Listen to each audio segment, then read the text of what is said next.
উটের দুধই, উটের দুধের ব্যবসা করবে, এটা সমস্যা না। কথা হইতেছে যে খালি এই যে করে এত না, ওর বাপেও তো বিশাল।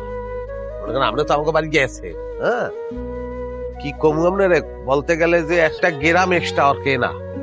কি কত হয় আব্বা ওনার কোনো কথা তুমি বিশ্বাস করবে না। এ হইতেছে ডাহা একটা মিথ্যাবাদী, সারাক্ষণ মিথ্যা কথা কয়। আরে বাবা, এর চাচা যদি এতই বড় লোক হইতো তাইলে আমি জানতাম না? আমি তার বাড়িতেই থাকি। হয় গরিব, আমার চাচা তো গরিব। গরিব আমারে কইতে পারো, আমার চাচারে কইতে পারো? এরা গরিব, কেউ কোনোদিন কইছে কেউ গরিব? আব্বা আর কথা আপনি বিশ্বাস করেন? তোমার শ্বশুর বাড়ির লোকেরা রাস্তায় মারামারি করতে আছে। এই যে চাচা চাচতো ভাই এত না ভালো, তাহলে মারামারি করে কে আরে রাস্তায়? কারণ আছে, বিনা কারণে কি মারামারি করবে? কোন দিকে?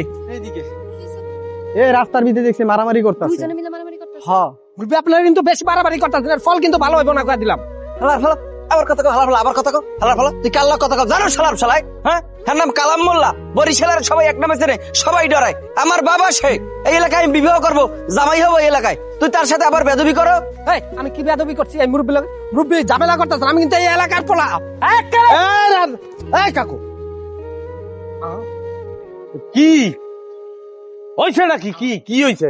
ওইসে কি? আরে হ্যাঁ, আমি একজন সম্মানিত মানুষ, আমি এনতে যাওয়াদার সালাম, ঠিক আছে? ওরা আমি দেখি ডাক দিছি, আমি খারাপ কথা ধরো, আমার কথা বোঝো। আমি ডাক দিছি, আবার খারে সালাম দেবে না? আমি মুরব্বী মানুষ না? কোনো সালাম কালাম কিছু দেয় নাই।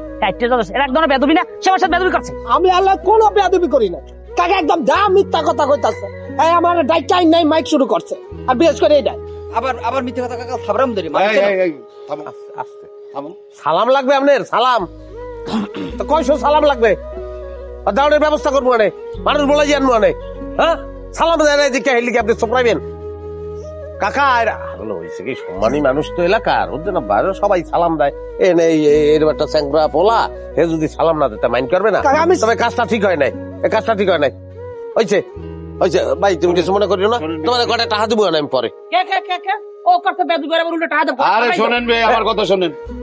আমার বাড়িতে এসব মারপিট টারপিট কোনো কিছু করা যাবে না, মনে থাকবো। বাবাজি ভুল করে ফেলেছে, আমি তার তোর কাছে মারছি দিচ্ছি, বাড়িতে কিছু মনে রাখিস না বাপ। আর তুমি ওনাদের নিয়ে ভিতরে আসো। কাকা আমি একটা এতিম বলা, আমারে মারছে। আল্লাহ তুমি বিচার করো, এই বুইড়াটারে বেশি বিচার করো। এই আস্তে আস্তে ওইসে আবার বিচার দিতে অন্যায় করছো, আবার বিচার দে আল্লাহর দ্বারে। আমরা এত সম্মান লাগে কিন্তু বাপটা কি অবস্থা জানি না বুঝি, এত সম্মানে লেগে কালে পাগল হয়ে গেছে। এত কষ্ট করি আমার হৌরে আমি বুঝাইছি, ম্যানেজ করে দিয়ে লাগছি। আর এই লোকটার মানে বিয়াটা যদি না হয় তাহলে শব্দ স্যার। তুমি এত কথা কই না, আরে 5 লাখ টাকা ইনভেস্ট কর আমার। আপনার মারা উচিত, সোফরান উচিত খালি ইচ্ছা মতন। নিজের টাহার প্রতি মায়া আছে? নিজের টাহার লেগে যদি মায়া থাকতো যে 5 লাখ মরে দিচ্ছেন,